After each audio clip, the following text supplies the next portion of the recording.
확실히 승합 트랜스에 비해서 귀에 감기는 맛이 보다 더 높다. 요거는 좀 자신 있게 분명하게 말씀을 드릴 수 있을 것 같고요.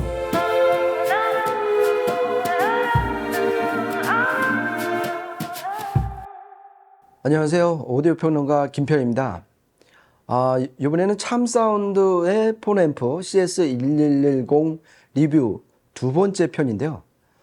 이번 2부에서는 저번에 예고해드린 대로 하이파이 클럽 시청실에 마련된 턴테이블, 토남, 카트리지, 프리 파워 앰프, 스피커를 동원을 해서 CS1110이 어떤 소리를 들려주는지, 그리고 헤드 앰프를 이용을 해서 MC 카트리지 신호를 증폭을 하면 승합 트랜스와는 어떻게 다른 소리를 들려주는지 제가 갖고 온 4장의 LP를 들어보면서 그 퍼포먼스를 한번 평가해보는 시간을 가져볼까 합니다.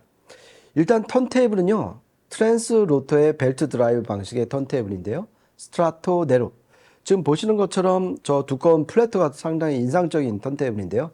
재질은 POM이에요. 그러니까 흔히 이제 듀퐁의 상품명이죠. 델린으로 유명한 상당히 튼튼하면서도 어떤 그 플래터 재질로서 요즘 각광을 받고 있는 POM 재질을 쓴 턴테이블이다. 이렇게 보시면 될 것 같고요. 그리고 장착이 된 토남은 역시 트랜스 로터에서 만든 9인치짜리 TRA9이라는 토남을 동원을 했고요. 그리고 카트리지는 제가 정말 좋아하는 하나의 MC 카트리지인데요. 우마미 레드. 이게 제가 이제 작년에 한번 리뷰를 하면서 가격이 제 기억에는 한 400~500만 원 했던 것 같은데 소리가 정말 예쁘고 화사하고 되게 달콤한 소리를 내갖고 야, MC 카트리지에서 이런 소리가 날 수도 있구나 되게 감탄했던 그런 MC 카트리지입니다. 그래서 내부 임피던스는 6ohm이고요. 출력은 0.4mV를 내는 MC 카트리지를 이번에 동원했습니다. 그리고 프리앰프, 파워앰프는 제 바로 옆에 있는 볼더의 812 프리앰프하고 861 파워앰프를 동원을 했고요. 스피커는 바로 제 옆에 있는 피에가의 코엑스 711 LTD 플로어 스탠딩 스피커를 동원을 해서 LP를 한번 들어보는 시간을 갖도록 하겠습니다. 첫 곡은 캐리 브렘네스의 A Lover in Berlin 이라는 보컬곡인데요. 일단 한번 들어보시겠습니다.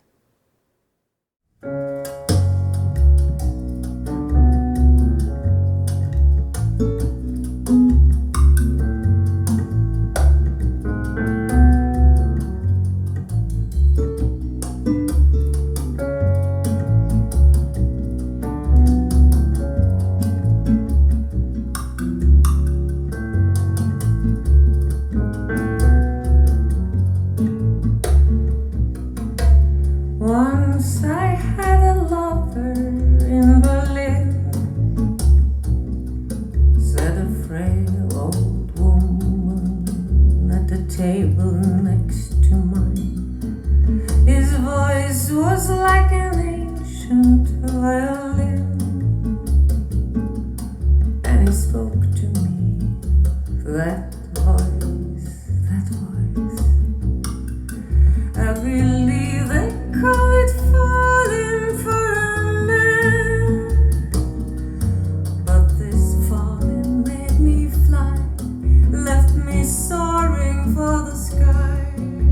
There wasn't any sense, there was no plan,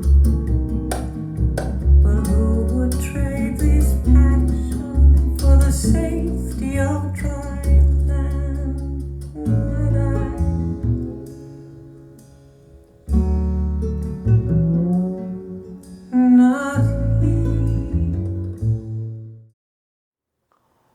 예, 어떻게 좀 좋게 들으셨나요? 예, 저는 이 곡을 지금 이 하이파이 클럽에서도 요 시스템으로 들어보고 또 이제 제 시청실에서 다른 턴테이블의 다른 MC 카트리지로도 들어봤는데 또 계속 공통되는 요소가 뭐냐면은 이 곡 같은 경우는 제 귀에 소리가 이 브렘네스의 목소리가 착착 귀에 감긴다.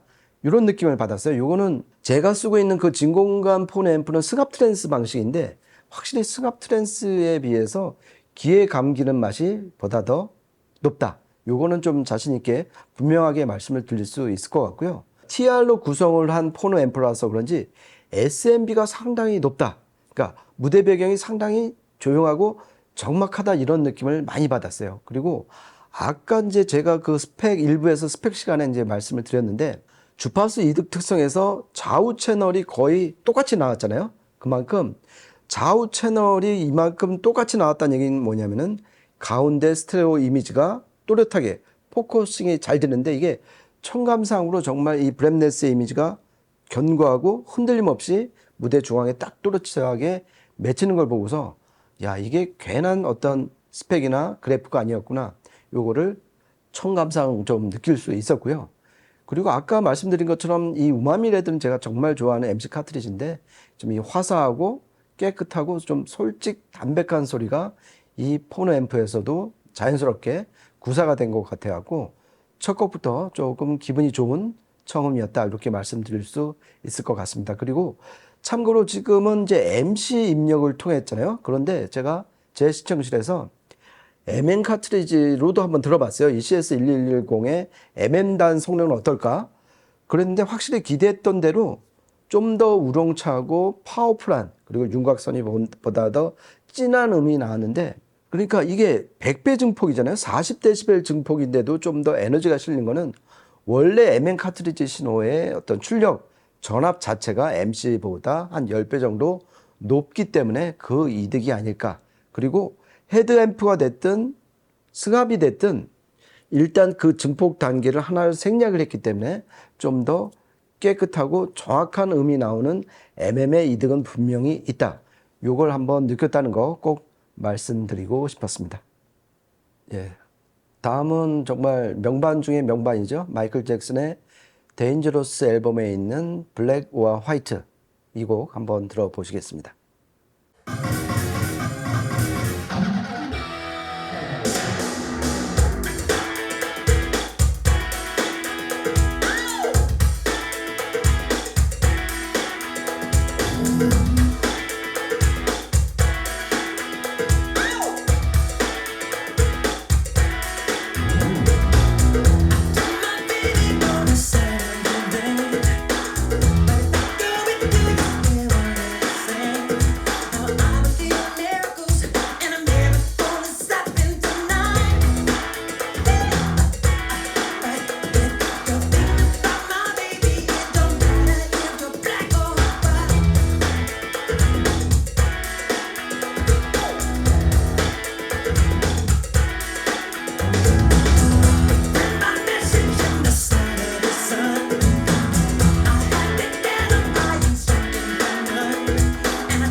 네, 이 곡은 어떻게 들으셨나요? 저는 개인적으로 오디오 기기 리뷰할 때 뭐 스트리밍 음원으로도 그리고 LP로도 정말 자주 듣는 곡인데요. 제가 쓰는 이제 진공관 포노 앰프로 들었을 때에 비해서 확실히 해상력이 높다. 그러니까 무대가 투명하고 음 하나하나의 윤곽선이 상당히 진하고 선명하다. 그러니까 흔히 이제 말하는 이제 표현으로 색 번짐이 없이 상당히 깨끗하고 윤곽선이 선명한 음이 나왔다는 게 가장 큰 특징이었어요. 그래서 전체적으로 음이 좀 뭐 탁하거나 뭐 지저분하거나 그렇지 않고 고음 쪽에서 맑고 고운 음이 나왔다. 아까 처음에 말씀드린 것처럼 승합 트랜스를 쓰면은 고음과 저음에서 손실 왜곡이 있는데 상대적으로 헤드 앰플은 이 광대역에 걸쳐서 정확한 음을 내준다. 그래서 저음 쪽은 굵게 내려가고 파워풀했고 고음은 맑고 쭉쭉 왜곡 없이 뻗는 그런 양방향의 어떤 쾌감을 이번 곡에서 좀 저는 느꼈고요. 그리고 이 MC 신호잖아요. 지금 입력되는 이 신호가.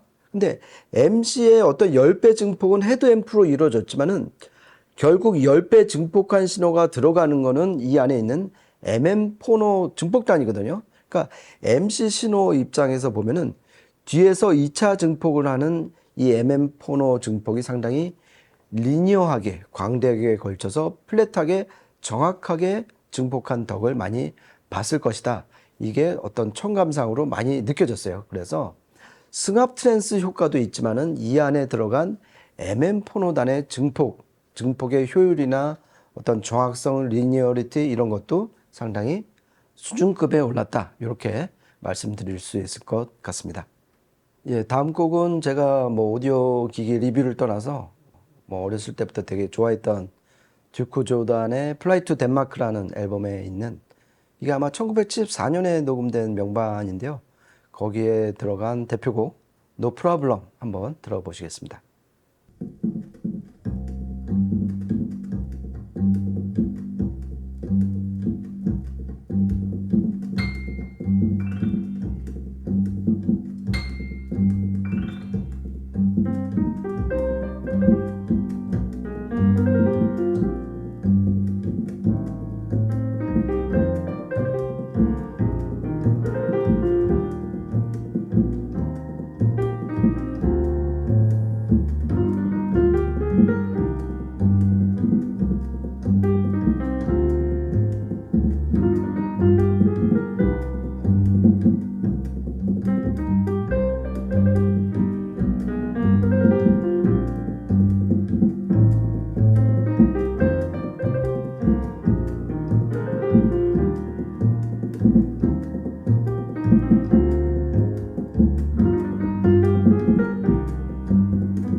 네, 어떻게 들으셨나요? 이게 그 앨범 커버가 상당히 낭만적이잖아요. 어느 눈밭길을 그 듀크 조단 그 피아니스트인데 딱 서 있는 모습이 상당히 인상적인 앨범인데, 이 노 프로블럼을 들어보면 그런 풍경이 좀 잘 느껴지는 것 같아요. 그리고 이 CS1110이 이제 헤드 앰프를 써갖고 어떤 저음을 담당하는 그 베이스 악기라든지 고음을 담당하는 피아노의 오른손 건반 터치음이 아주 명확하고 저음역대 고음역대가 플랫하게 똑바로 또렷하게 들리는 걸 좀 느꼈고요. 그리고 이 곡에서 또 감탄한 거는 지금 3개나 4개 악기만이 나와서 어떤 이 무대를 꾸몄는데 그 가상의 사운드 스테이지가 상당히 견고하게 맺힌다. 그리고 각 악기들의 이미지가 원래 있어야 할 자리에 자리 잡는 걸 많이 느꼈어요.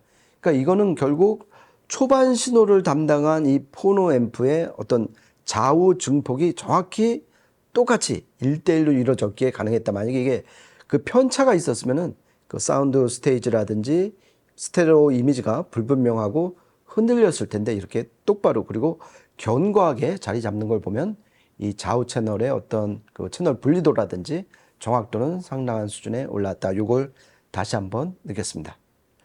예, 마지막 곡은 다니엘 호프가 연주한 비발디 4개인데요. 4개 중에서 봄. 이 곡은 이 앨범 자체가 이제 그 맥스 리히터가 편곡을 해서 유명해진 그 앨범인데요. 그 중에서 봄에서 1악장 한번 들어보시겠습니다.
어떻게 들으셨나요?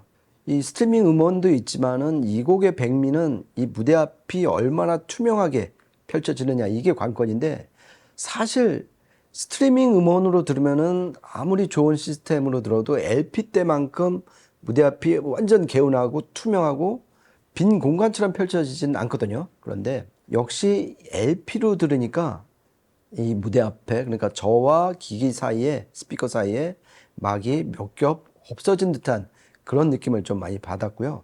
그리고 이 곡은 특히 이제 이 바이올린 고음이 이제 매력적인데 위로 좀 쭉쭉 깨끗하게 뻗으면서도 힘이 배어 있다. 심지가 곧다.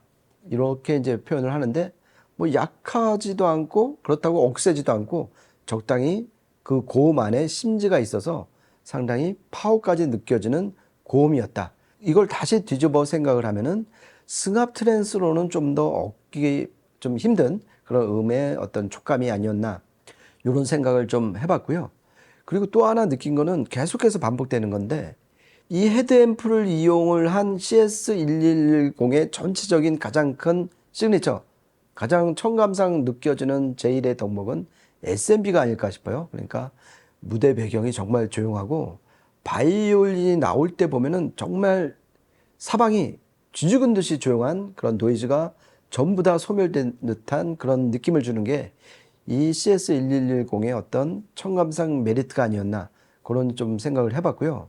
그리고 개인적으로는 워낙 이제 오랫동안 진공관 포너 앰프를 썼는데 직열 3극관을 쓴 어떤 앰프를 갑자기 중간 체인에 집어넣은 듯한 그런 음의 촉감을 느꼈어요. 그러니까 좀 더 고음이 투명하고 깨끗하고 이런 느낌을 좀 많이 받았다. 이렇게 좀 말씀을 드릴 수 있을 것 같습니다. 네, 지금까지 국내 제작사죠. 참사운드의 포너 앰프 CS1110에 대해서 어떤 설계라든지 그다음에 어떤 설계상의 어떤 시그니처 특징 그리고 퍼포먼스 여기까지 다 한번 평가해보고 살펴보는 시간을 가졌는데요. 물론 아쉬운 점도 있어요. 일단 뭐 MC, MM에 대응을 하려면은 뭐 입력 임피던스라든지 커패시턴스 그리고 뭐 더 욕심을 내면은 뭐 리아 커브 말고 다른 멀티 커브에도 대응을 하고 뭐 이런 욕심이 많이 생기는데 얘는 상당히 그거를 심플하게 유저가 개입할 수 있는 여지가 없다는 점은 좀 아쉽지만은 그래도 이 가격대에서 헤드앰프를 장착을 해서 좀 더 승합 트랜스 대비 정확하고 노이즈가 잘 관리된 음을 냈다는 것은 되게 높게 평가를 하고 싶고요. 일단 헤드앰프를 쓴 폰 앰프답게 상당히 정확한 MC 사운드를 들려줬다. 요렇게 한번 정리를 할 수 있을 것 같고요. 그리고 청감상으로는 거의 모든 음들이 뭐 저음이든 고음이든 상당히 깨끗하고 개운하고 지저분하지 않고 되게 맑은 소리가 나왔다. 이렇게 말씀드릴 수 있을 것 같고 이게 첫 번째 특징. 두 번째는 배경, 노이즈가 날아간 탓에 LP에서 이렇게 SMB가 높은 사운드가 나오나 싶을 만큼 SMB가 도드라지는 그런 TR 포노 앰프였다. 이렇게 두 가지로 정리할 수 있을 것 같습니다. 그리고 아까 이제 일부 때도 이제 말씀을 못 드린 건데요. 이 참사운드의 CS1110, 그러니까 닉네임 미니맥스라고 그랬잖아요. 이 미니맥스가 국내 유통, 국내 판매보다는 해외 유통, 해외 수출을 염두에 두고 지금 그 마케팅이라든지 제작을 하고 있기 때문에 어떤 K-오디오의 해외 진출이라는 어떤 전체적인 큰 그림에서 국내 그 LP 유저로서 되게 열렬하게 응원해드린다. 이 말씀 꼭 전해드리고 싶습니다. 네, 지금까지 저는 오디오 평론가 김편이었습니다. 다음에 또 한번 뵙겠습니다. 고맙습니다.